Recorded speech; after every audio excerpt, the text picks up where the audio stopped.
Issue of shares. Shares issue कैसे होती है? तो शेयर इशू दो केसेस में होती है। तो जो केस फर्स्ट है वो है at par. Case first at par, share par पे इशू होती है। और जो सेकंड है वो है एट प्रीमियम। तो पार और प्रीमियम क्या है ये हम डिस्कस करते हैं। अब पार को समझते हैं सबसे पहले। तो मान लो कोई कंपनी एक्स है, उसकी एक शेयर 10 रुपए की है। तो ये 10 रुपए जो शेयर की प्राइस है ये इसकी फेस वैल्यू है। क्या है? Face value. ये फेस वैल्यू है 10 रुपए इस शेयर की फेस वैल्यू है। और जब कोई कंपनी फेस वैल्यू पे ही अपने शेयर्स इशू करती है तो उसे कहते हैं एट पार।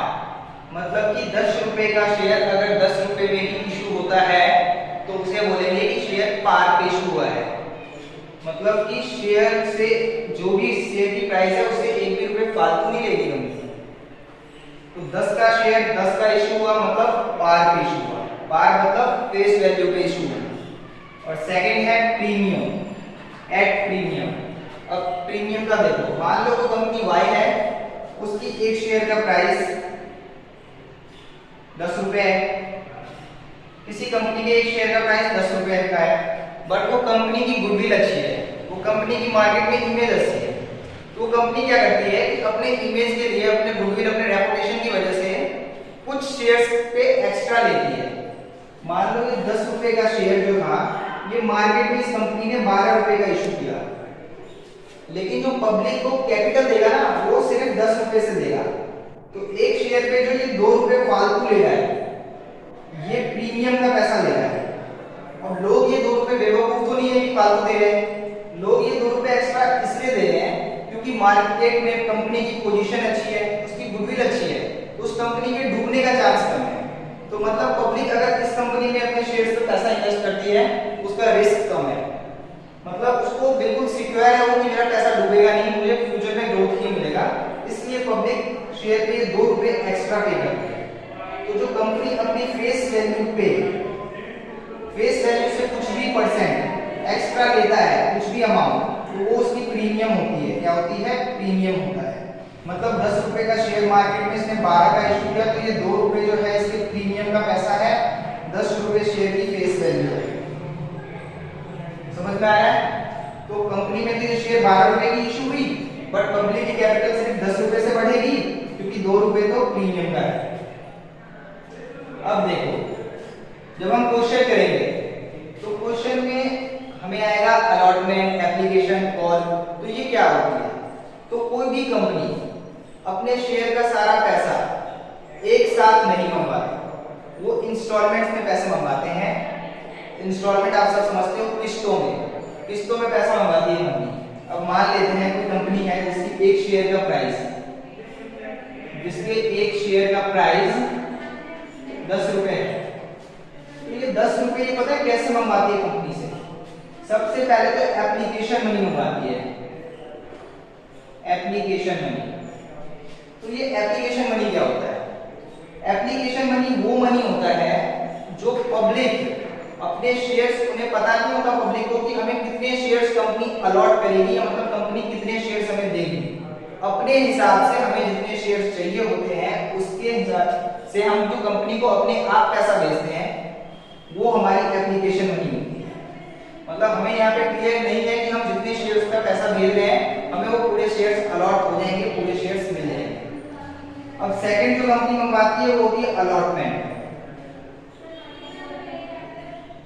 अलॉटमेंट मनी मंगवाती है। तो अलॉटमेंट मनी क्या है? अलॉटमेंट मनी वो मनी होती है, मान लो हमने एप्लीकेशन भेज दी कंपनी के पास। अब कंपनी ने, मान लो हमने 100 शेयर्स के लिए एप्लीकेशन भेजा था, बट कंपनी ने हमें सिर्फ 50 शेयर्स दिए। तो ये 50 शेयर्स पे ही अगला पैसा मंगवाएगी, जो होता है अलॉटमेंट। मतलब जब कंपनी पब्लिक को शेयर्स देती है, अलॉट करती है, तब जो पैसा मंगवाती है उसे कहते हैं अलॉटमेंट मनी। इसके बाद कॉल मनी होती है, इसमें फर्स्ट कॉल होता है, सेकंड कॉल होता है, ऐसे ही ये चलता जाता है, लास्ट फाइनल कॉल होता है, फाइनल कॉल होता है। तो अब ये 10 रुपए की टुकड़ों में मंगवाती है, किस्तों में मंगवाती है। मान लो इस कंपनी ने 2 रुपए एप्लीकेशन पे मंगवाए थे, 2 रुपए अलॉटमेंट पे मंगवाए थे, 3 रुपए फर्स्ट कॉल पे मंगवाए थे, ठीक है, 2 रुपए फिर इसने सेकंड कॉल पे मंगवाए थे और 1 रुपए इसने फाइनल कॉल पे मंगवाए थे। तो टोटल करो 2 + 2 + 3 + 2 + 1 10 हो गया। तो कंपनी इंस्टॉलमेंट्स में अपने शेयर्स का पैसा मंगवाती है। तो ये पैटर्न होता है कंपनी के पैसे मंगवाने का। तो जब हम क्वेश्चंस करेंगे तो क्वेश्चंस में यही बोला गया होगा कि 2 रुपए एप्लीकेशन पे, 2 रुपए अलॉटमेंट पे, या फिर 3 रुपए एप्लीकेशन, 3 रुपए अलॉटमेंट, ऐसे हमें किस्तों में पैसा आएगा, हमें उसकी एंट्री करनी होगी। तो ये जरूरी नहीं कि ऐसे ही बने। अब मान लो अगर प्रीमियम होता तो क्या होता? प्रीमियम पे कंपनी कैसा पैसा मंगाती है, कैसे? देखो 10 का एक शेयर था, 2 रुपए प्रीमियम था, टोटल 12 रुपीस का शेयर हो गया। तो इसको कंपनी कैसे मंगाएगी? एप्लीकेशन मंगाएगी, अलॉटमेंट मंगाएगी, फर्स्ट कॉल, फाइनल कॉल। अब देखो कंपनी ने बोला 2 रुपए हमें एप्लीकेशन पे चाहिए, 5 रुपए हमें अलॉटमेंट पे चाहिए, इंक्लूडिंग प्रीमियम, इंक्लूडिंग प्रीमियम। मतलब कि जो अलॉटमेंट पे तुम 5 रुपए कंपनी को पे कर रहे हो उसमें प्रीमियम का पैसा इंक्लूड है। मतलब कि यहाँ पे तुम अलॉटमेंट सिर्फ 3 रुपए की दे रहे हो, 2 रुपए का तुम प्रीमियम पे कर रहे हो। तो क्वेश्चन ऐसे होगा, उसमें ऐसे लिखा गया होगा। अब जरूरी नहीं है प्रीमियम अलॉटमेंट पे ही हो, बट मोस्टली जो क्वेश्चन होते हैं उनमें प्रीमियम अलॉटमेंट पे ही होता है। ये हो सकता है प्रीमियम का पैसा फर्स्ट कॉल पे भी मंगवाए या एप्लीकेशन के साथ ही मंगा ले, ये कंपनी पे डिपेंड करती है। अब कितने हो गए ये 5 to 7? फर्स्ट कॉल पे इसने 3 मंगवा लिया और यहाँ 2 मंगवा लिया फाइनल कॉल पे, टोटल 12 हो गए। देखना अगर प्रीमियम होगा तो टोटल 12 से ही बनेगा, क्योंकि जितने का शेयर होता है ना कंपनी उतना पैसा मंगवाती है। लेकिन यहाँ पे जो पब्लिक को शेयर मिलेगा वो 10 रुपए से मिलेगा, क्योंकि इस शेयर की जो फेस वैल्यू थी वो 10 रुपीस थी, 2 रुपए तो इसके प्रीमियम का था। तो अब मैं आपको बताने वाला हूँ जनरल एंट्रीज के केसेस। वो मैं केसेस लिखवाऊंगा, आपको बिल्कुल रटने हैं, वो आप समझो रटो, लेकिन अगर वो नहीं आएंगे आपको तो आप क्वेश्चंस नहीं कर पाओगे इस चैप्टर में। हाँ तो गाइस अब देखो ये केसेस हैं जिन पे हम जनरल एंट्रीज करेंगे, क्वेश्चंस हम ऐसे सॉल्व करेंगे। तो ये जनरल एंट्रीज का केसेस है, क्वेश्चंस में हमें ऐसे क्वेश्चंस पूछा जाएगा और हमको इनकी एंट्रीज करनी है। तो सबसे पहले देखो क्या लिखा है, when share application money receive, मतलब जब हमें शेयर की एप्लीकेशन मनी मिलेगी। यहाँ पे ना पूरा माइंडसेट जो है वो चेंज कर दो, अपने आप को ये मानो कि आप कंपनी हो तो अपने पॉइंट ऑफ व्यू से एंट्री करनी है, अपने आप को कंपनी मान के एंट्री करनी है, वरना गलत कर दोगे। तो देखो when share application money receive, तो शेयर की एप्लीकेशन मनी किसको रिसीव होगी? कंपनी को। तो आप मान लो कि मेरी कंपनी है, तो मुझे अगर शेयर की एप्लीकेशन मनी रिसीव हो रही है, सीधा छोड़ दो कि एप्लीकेशन मनी रिसीव, पैसे मिल रहे हैं। तो 11th क्लास में सीखा है कुछ भी मिलता है क्या करते हैं? डेबिट करते हैं। तो क्या कर दिया हमने? Bank account debit. अब ऑब्वियसली किसी भी कंपनी का कोई शेयर परचेज करेगा, पर्सनली उसको फेस टू फेस मिलके तो कैश देने जाएगा नहीं, बैंक में ही डिपॉजिट होगा, इसलिए बैंक। तो बैंक अकाउंट डेबिट, और बैंक में पैसा आया है किस वजह से आया है? क्योंकि शेयर एप्लीकेशन कंपनी ने भेजा था, कंपनी ने एप्लीकेशन भेजा था जिसके रिगार्ड्स में पब्लिक ने शेयर परचेज करने के लिए पैसे भेजे हैं। तो bank account debit to share application account. तो पहली एंट्री ये हो गई यहाँ खत्म। अब देखो इसी का है ये वाला जो केस है इससे रिलेटेड है।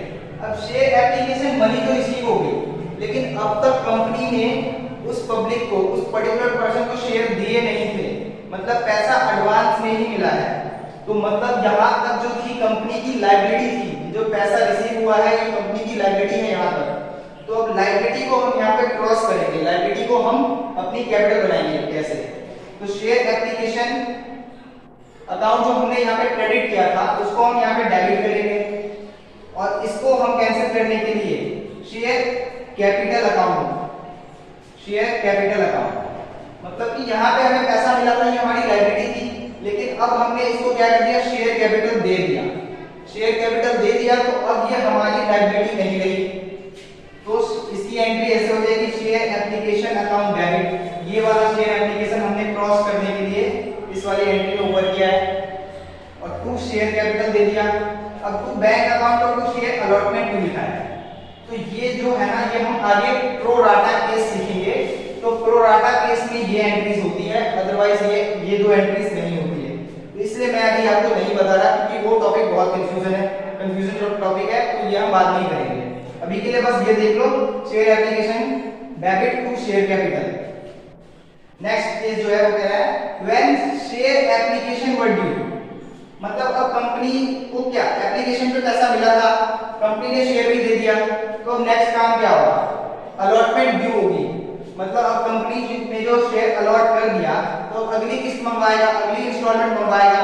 तो जब ड्यू हो गया तो क्या है, कंपनी का एक्रूड इनकम है ना, मतलब ये अभी हो तो गया लेकिन मिलेगा नहीं, अभी मिला नहीं है, तो इसके लिए हम क्या करेंगे, share allotment account debit to share capital. मतलब कि अलॉटमेंट हमें अभी ड्यू है लेकिन कैपिटल तो हमने ऑलरेडी इनकी बढ़ा रखी है, तो इसीलिए share allotment account debit to share capital. ठीक है, अब नेक्स्ट में देखो, यहाँ पे शेयर अलॉटमेंट ड्यू हुआ था और यहाँ पे यही अलॉटमेंट का पैसा हमें मिल रहा है। When share allotment money received, यहाँ पे अलॉटमेंट जो ड्यू था, हमने पब्लिक को बोला कि भाई देखो तुम्हारी अलॉटमेंट ड्यू हो गई है, अलॉटमेंट तो अलॉटमेंट का पैसा भेजो। तो पब्लिक ने यहाँ पे क्या किया, अलॉटमेंट का पैसा भेज दिया। तो पैसा भेजेगी तो क्या होगा, बैंक में पैसा आएगा। तो पैसा आएगा तो हम क्या एंट्री करेंगे, बैंक अकाउंट डेबिट। और आया क्यों है, यहाँ पे जो हमने शेयर अलॉटमेंट को डेबिट किया था, हम इसको यहाँ पे क्रेडिट कर देंगे, एंट्री हमारी हो गई कर। मतलब ये चार केसेस आपको रटने ही है।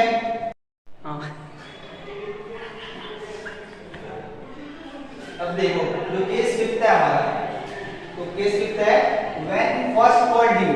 जैसे हमारा अलॉटमेंट ड्यू हुआ था वैसे ही फर्स्ट कॉल ड्यू हो रहा है, तो सेम एंट्री करेंगे, share first call account debit to share capital. Same entry जैसे अलॉटमेंट में किया था, बस नाम हो गया यहाँ पे फर्स्ट कॉल। ठीक है, देखो जैसे हमें अलॉटमेंट पे पैसा मिला था, रिसीव हुआ था, वैसे ही फर्स्ट कॉल का भी पैसा रिसीव हो रहा है। तो यहाँ क्या है, when first call money receive, जब फर्स्ट कॉल रिसीव होगा तो क्या होगा, बैंक में पैसा आएगा, ऑब्वियसली आएगा, तो बैंक में पैसा आएगा तो क्या होगा, बैंक डेबिट होगा। और किस वजह से आ रहा है, शेयर फर्स्ट कॉल की वजह से, तो शेयर फर्स्ट कॉल हमारा क्रेडिट हो गया। नेक्स्ट देखो व्हेन फाइनल कॉल ड्यू, अब देखो फर्स्ट कॉल हो गया, अब बीच में इसके सेकंड कॉल भी आ सकता था, थर्ड कॉल भी आ सकता था, तो सबकी एंट्री सेम ही होती और फाइनल कॉल पे फाइनल कॉल का नाम आ जाता है। और देखो व्हेन फाइनल कॉल ड्यू, इसकी भी सेम एंट्री होगी जैसे फर्स्ट कॉल की थी, बस नाम फाइनल आ जाएगा, share final call account debit to share capital. ठीक है, अब जब देखो नेक्स्ट क्या है, व्हेन फाइनल कॉल रिसीव, अब फाइनल कॉल यहाँ पे ड्यू हुई तो ये एंट्री कर दी थी, अब पैसा आ गया, जैसे अलॉटमेंट और फर्स्ट कॉल में आया है, तो आया है तो क्या होगा, बैंक डेबिट हो जाएगा। और किस वजह से डेबिट हो रहा है, to share final call account. तो आई होप आपको आज का वीडियो पसंद आया होगा। इन आठों केस का रट्टा मार दो, समझ लो, बट अगर तुम्हें ये नहीं आएंगे ना तो तुम आगे क्वेश्चंस नहीं कर पाओगे। तो आज के लिए इतना ही था। प्लीज वीडियो को लाइक करना, चैनल को सब्सक्राइब करना और नीचे जो बेल आइकन है उसको जरूर दबा देना। थैंक यू गाइस, मिलते हैं।